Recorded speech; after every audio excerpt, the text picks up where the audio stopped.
कामदेव के भस्म होते ही तीनों लोगों में द्वेष, शत्रुता और घृणा भाव तेजी से बढ़ने लगे। ऐसा ही चलता रहा तो निसंदेह चारों ओर हिंसाएं हिंसा नृत्य करने लगेगी। सृष्टि में शांति और प्रेम बनाए रखने के लिए कामदेव का जीवित होना अति आवश्यक है महादेव। अब वो ही जीवित नहीं रहे तो न प्रेम और काम की भावना जागेगी, न कोई किसी से प्रेम करेगा और न ही कोई प्राणी जन्म लेगा। संकट ही संकट है प्रभु। इस संकट को आप ही दूर कर सकते हैं भगवान, आप ही दूर कर सकते हैं। मेरी आपसे विनती है, आप कामदेव को जीवन दान दीजिए। आप तो साक्षात दया की मूर्ति हैं भोलेनाथ। देवी रति की याचना पूरी कर दीजिए। हाँ महादेव, कामदेव को फिर से जीवित कर दीजिए। हाँ महादेव, कामदेव को फिर से जीवित कर दीजिए, जीवित कर दीजिए।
स्नान भी नहीं किया देवी। ये क्या स्वामी, क्यों, क्या हुआ? आप इस प्रकार स्नान कक्ष में कैसे चले आए? मैं तो भयभीत ही हो गई थी। अब फिर स्वामी से भयभीत होगी? ये क्या, स्वामी को तो कभी भी कहीं भी आने का अधिकार होता है पार्वती। अधिकार? अधिकार की कोई सीमा और कुछ समय होता है। स्वामी, अब आप जाएं और मुझे स्नान करने दें।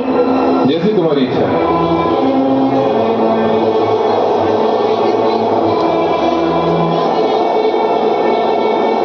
नंदी, नंदी। आज्ञा करें माता। आज्ञा नहीं, प्रश्न करना है। जब तुम जानते थे कि मैं स्नान कर रही हूँ, तो अपने स्वामी को भीतर आने से रोका क्यों नहीं? रुका था। कहा तो मैंने भी था कि देवी स्नान कर रही है, पर महादेव ने इस पर ध्यान ही नहीं दिया। भला हम उन्हें कैसे रोक सकते थे? माता, देवाधिदेव को रोकने का साहस कौन कर सकता है? तुम सभी विवश और असहाय हो, तो तुम सब जाओ यहाँ से।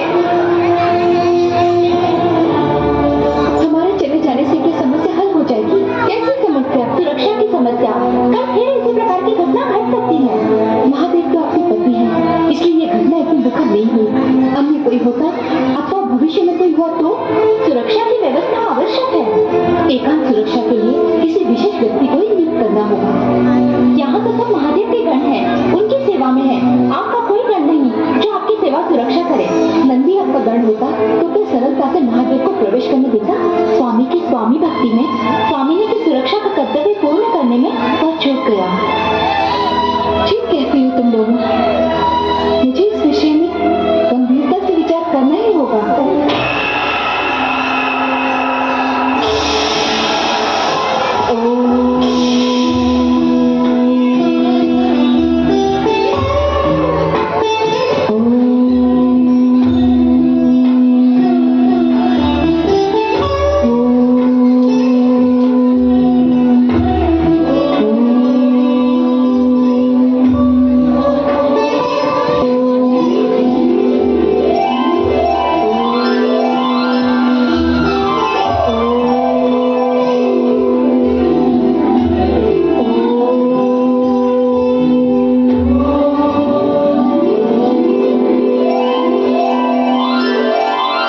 शरीर के मल उपटन से एक पुतला बना, उसमें प्राण फूंक गणेश नाम दे कक्ष के बाहर निकलने के निर्देश दिए। गणेश कक्ष के बाहर शिव जी को आते हुए जय माता की।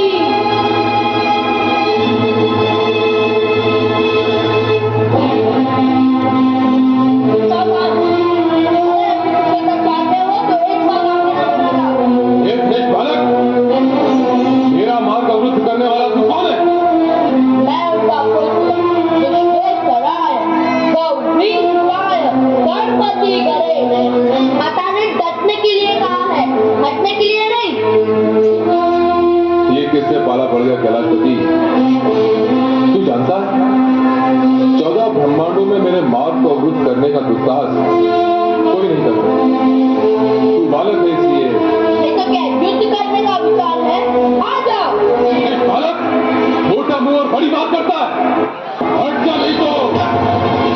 बालक पर बात करना उचित नहीं। मेरे गण तुझे मेरा विचार बताएंगे। मेरे गण तुझे सद्बुद्धि देंगे। गणेश को गण सुबुद्धि देंगे। क्या माता की।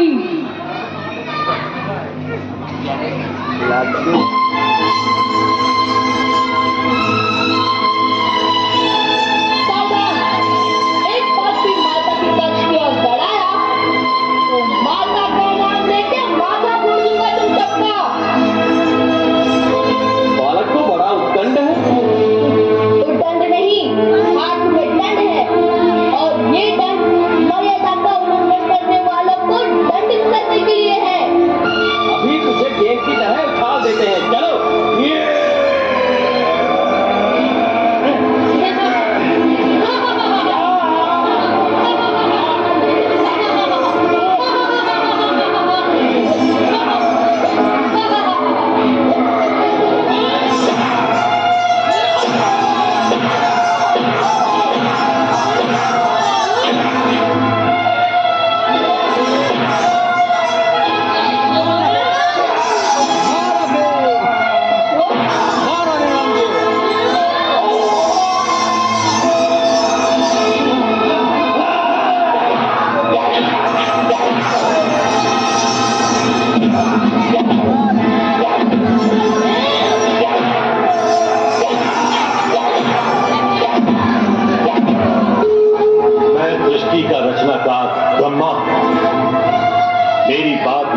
ये द्वार छोड़ दो, नहीं तो क्या?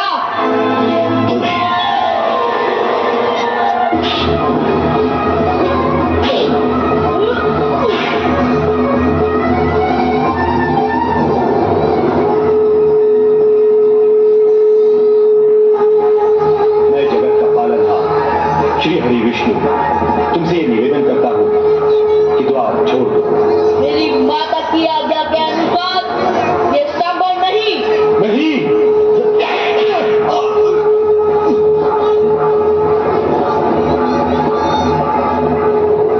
धन्य है वीर बालक, तेरा ये साहस, तेरे बल धन्य है।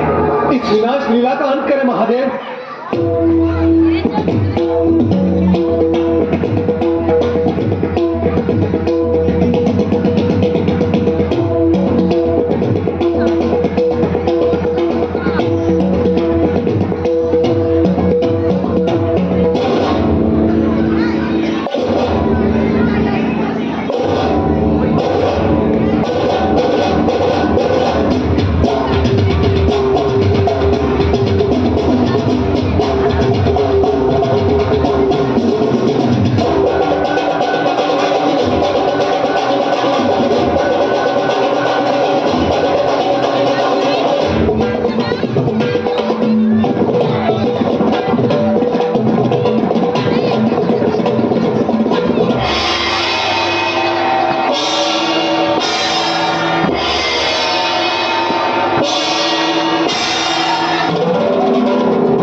क्षमा करो।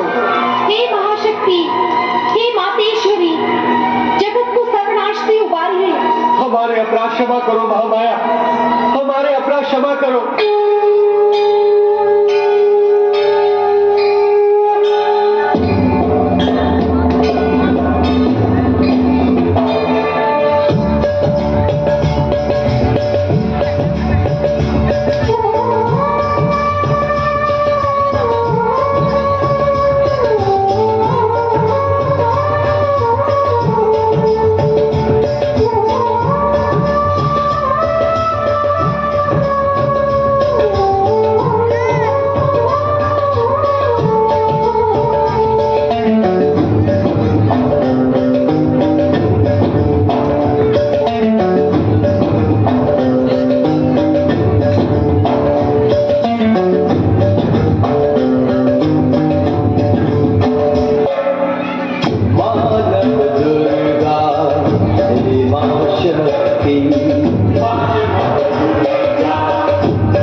शांत हो जाए। इस विनाश से किसी को लाभ नहीं होगा महादेवी। मेरी जो हानि हुई है उसकी पूर्ति कौन करेगा? मेरे पुत्र का वध क्यों किया गया? जिसके पुत्र का वध कर दिया गया हो उस माता को आप शांत रहने के लिए कहते हैं? क्या ऐसी माता शांत हो सकती है? फिर आप कैसे शांत होगी महामाया? एक तो मेरे पुत्र गणेश को पुनर्जीवित करें, दूसरा देवताओं में वो सर्वप्रथम पूजित हो ऐसा अधिकार दें, तभी मैं शांत होंगी, अन्यथा महाप्रलय अनिवार्य है। हम प्रयत्न करते हैं, भगवान शिव से प्रार्थना करते हैं, भगवान भोलेनाथ गणेश को अवश्य पुनर्जीवित देंगे। हे महाशक्ति, हे महामाया, देवताओं में वो सर्वप्रथम पूजित हो ऐसे अधिकार को भी भोलेनाथ स्वीकार कर लेंगे।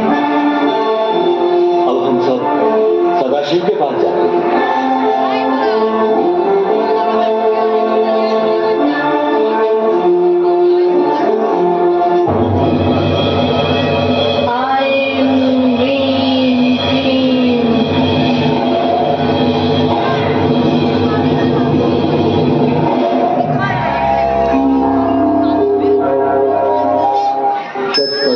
गणेश को पुनर्जीवित करने के लिए भगवान शिव के समीप जाते हैं। वो बालक गणेश है, माता पार्वती और आपका पुत्र, उसे जीवित करना होगा देवेश्वर, अन्यथा देवी पार्वती संहार नहीं रोकेगी। उस उद्दंड बालक का वध करना मेरा उद्देश्य नहीं था, पर उसकी भयानक दुर्वृत्ति का अंत करना भी आवश्यक था। मैं जानता हूं कि गणेश शक्ति रूपी पार्वती का पुत्र, उसे पुनर्जीवित तो होना ही है। ये शुभ कार्य आप ही करेंगे देवेश्वर। हम सभी की इच्छा है कि बालक गणेश पुनर्जीवित हो, इसलिए ये कार्य हम सब मिलकर करेंगे। आरंभ श्री हरि विष्णु करें। मुझे क्या करना होगा भोलेनाथ? आपको उत्तर दिशा में जाना होगा। उस ओर जाते हुए आपको मार्ग में जो भी पैदा प्राणी दिखे उसका मस्तक काट कर ले आए। किसी भी निर्दोष प्राणी का मस्तक? शेष विचार आप स्वयं कर लें। किसी भी निर्दोष प्राणी के साथ अन्याय नहीं होना चाहिए। ऐसा ही प्रयत्न करूंगा।